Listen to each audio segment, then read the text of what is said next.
So right here, I'm about to show y'all how I get my measurements for this wig. So what you got to do, you got to do it ear to ear. My client is a 12 from ear to ear. I pinned it in the middle on 6, and I pinned it on the side at 12, and I'm going to pin it at 1 right here. I mean, you could do the ear to ear, you could do from the temple. To be honest, I would do the temple, but I don't know why I didn't do the temple on this one, because the instructions that I sent her didn't have the temple. But I mean, it's not like if you don't use the temple, you're gonna die. You know what I'm saying? So I'm gonna start my measurement right here. You don't want to go too far down, because like I said, you will stretch the cap. So you do it at a 22. I mean, you can measure your dome head before. I mean, I measured my dome head. I got a lot of pin marks right here, which I believe I probably pulled it up a little, like maybe a little too far. So this line in the middle, I use as a center line. Her front to back was a 12. So I'm going to give her a 13. Because mine's on my head was like a 14. And that's measuring on myself. So I'm going to do a 13 on for this one. I believe that's what I did. Let me see. Y'all, I just woke up. I'm going to say this like a million times because I sound like a hot mess. So once you do the ear to ear, you do the front to back. You also do a nape. That's what is to the back of your head, which I will show y'all in further on the video what I'm talking about. Here's the cap that I'm using. I'm using a mesh cap. I was using a dome cap, but I don't like using a dome cap. Reason being, the dome cap stretched too much. It stretched too much. You could barely, tug it. It stretched. And also the dome cap, I don't know if it's because I'm a beginner that's using a sewing machine. I made probably like 6-7 wigs on a sewing machine. And I also got good at it. But, yeah.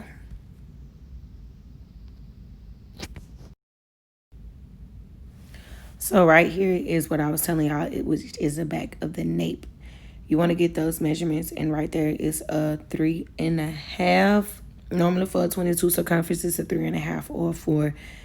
And I didn't get the measurements from the client because, like I said, it wasn't in the instructions. So I used my better judgment. The wheel still came out perfectly fine.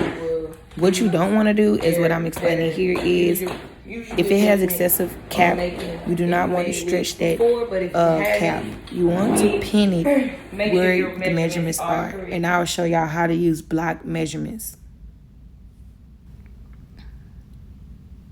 So what we're going to do on this video is we're placing our closure down on our mesh cap, and we're going to make sure that it's flat. You want to make sure it is flat as possible. You also want to make sure that the front of that closure hairline is 1 inch above that dome cap. Okay? As you see, I'm tugging and tugging to make sure. And you also want to stretch it to have a little tension to it. You know what I'm saying? Put a little tension into that closure.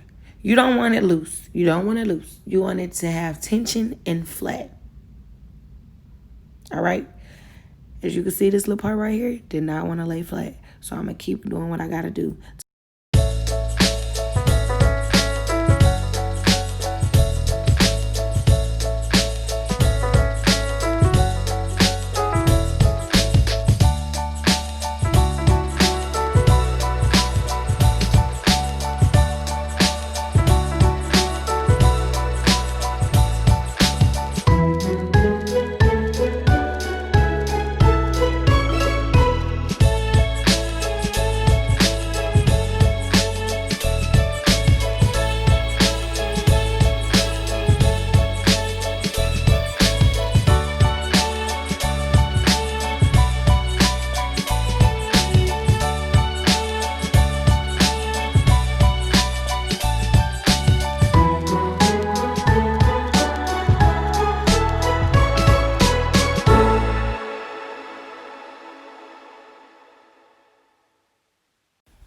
Now I'm going to mark with the gray marker. It shows better.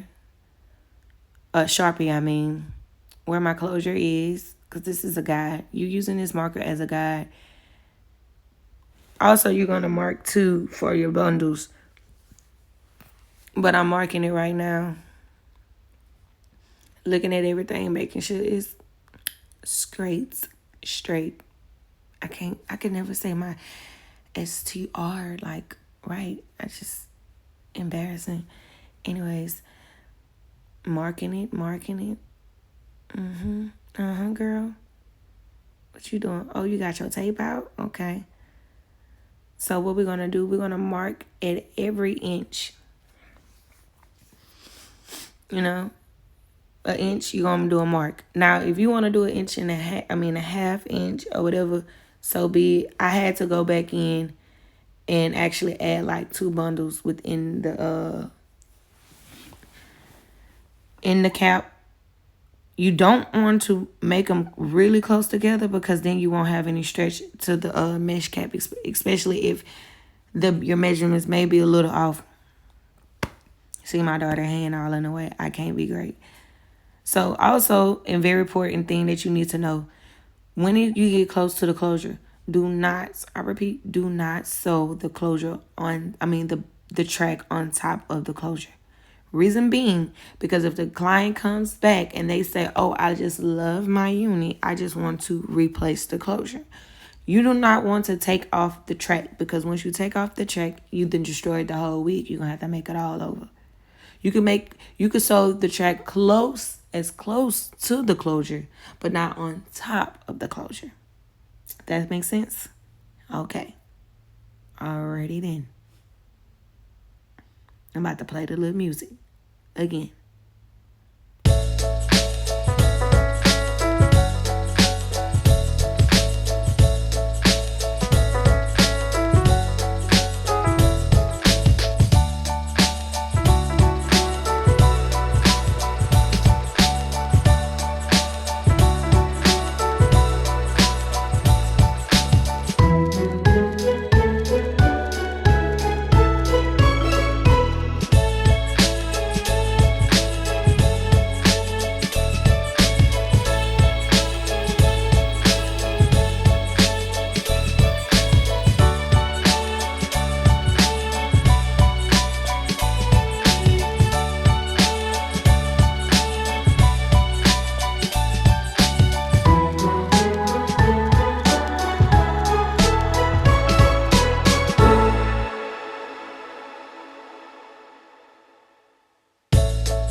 So what you want to do, you want to double the widths, you see? Put the 2 widths together and you slide it underneath. I am not a professional, but... So look, this is what I am finna show y'all though, for the ones who can't. It was that crazy, out of control night, Bonnie. Literally, 40 minutes later, the black kid was burying me alive.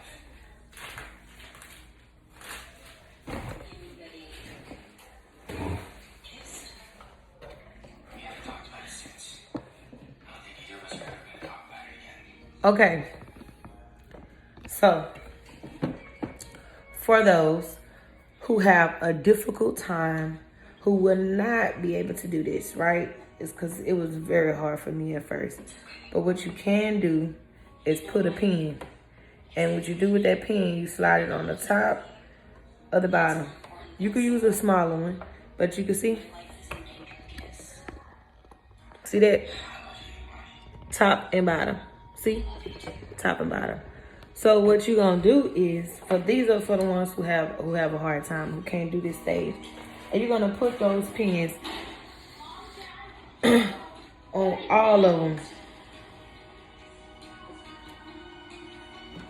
All right, on all of them. And you're going to pull this piece all the way back. Now, I do not have a video of showing you guys how I do it, but how I set this all up, which I will eventually. But this is a lot of stuff I'm trying to do in my first video. So see this pin? The object of it to make sure it's close together. See, mine is on 4. I like to keep this on 4. And I like to have this on 4 as well. You see that zigzag? I like my zigzag kind of this big. You can do either one. This one to me doesn't make it to where the cap you stretch where it shrink it. The smaller you go, the smaller the shrinkage. I personally want to try one of these because it's a straight line. To me, that seems way better, but I haven't tried it yet. But anyways, back to what I was trying to show y'all. So here you go. You're going to hold it close together. I'm not going to do this video with the pen the whole way. It's just something. And this time, you have my blessing to deposit it in the bank, not in the fireplace. Aren't you glad? Your days of being a courtesan are over. Mommy, I said, you can stop. All right. Now, why would I stop when I'm having such a... You want to make sure you're keeping it together, right? And the moment you get close to it, you want to go ahead and pull that pin out, slide it out, because if you hit it, you're going to cause some damage. And you want to make sure you're keeping it close together. Making sure you're keeping it close together. Don't. So if you got to start over, I don't know if my hand, but if you got to start over, and what helps me is holding this side too. So you got to clench it together. And like I said, the pins work. It helped me. If you got to do the pins all the way across, do it, because that's what I had to do at first. So you keep going. Keep going, making sure you holding this together. And then also look at where the needle was going in the middle. You have to look. You have to look. If you're not looking and you're thinking you're gonna do it without looking, you're wrong. So sometimes you could go at a slow pace. And it's all about making sure you keep a steady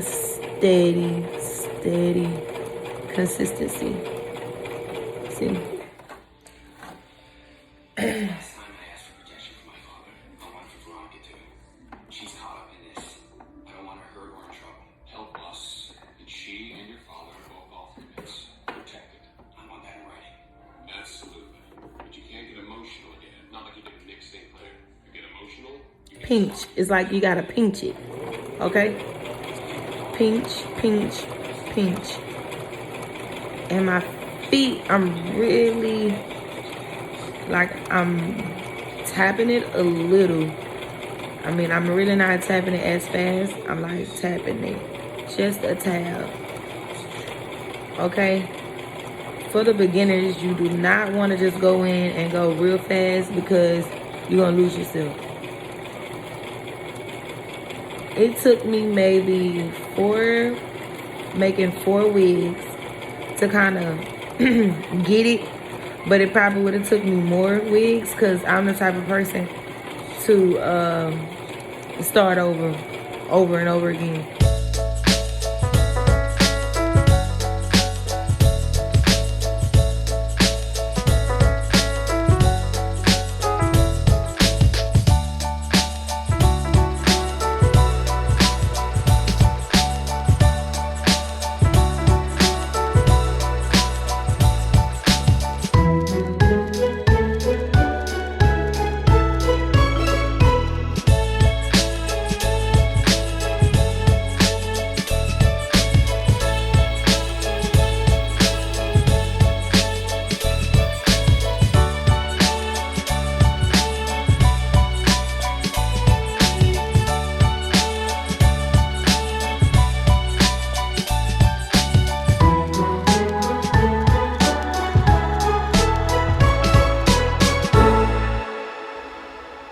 Now here's the fun part, and they're sewing your track onto the mesh cap. You're going to use these as your line. The lines that you made is going to basically be your guide. And those strings that I pulled, you want to make sure that it's pulled at least 6 to 8 inches. You want to line this track up. And when you begin to sew, you want to pull on that band in the beginning and pull it on the end, towards the end. Not too much, but a little tension to it. And when you sew, get ready to sew in the beginning, you're going to make sure you do a back stitch.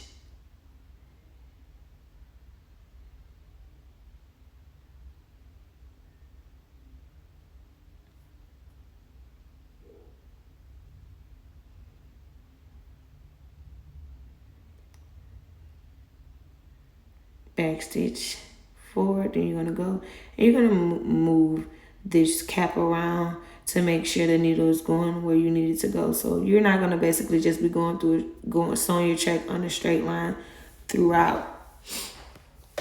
Some people do double weft, they just flip it over and keep going, but I'm not that experienced, so I have to cut it off every time. And I'm not going to a full video because of the time. So if you like what I have, the information that I have given to you so far, please comment below, and I will comment below and subscribe, and I will upload the full video in detail on how I sewn my tracks onto the cap with a sewing machine. Thank you for watching. Like this video, subscribe, and comment below once again. Bye.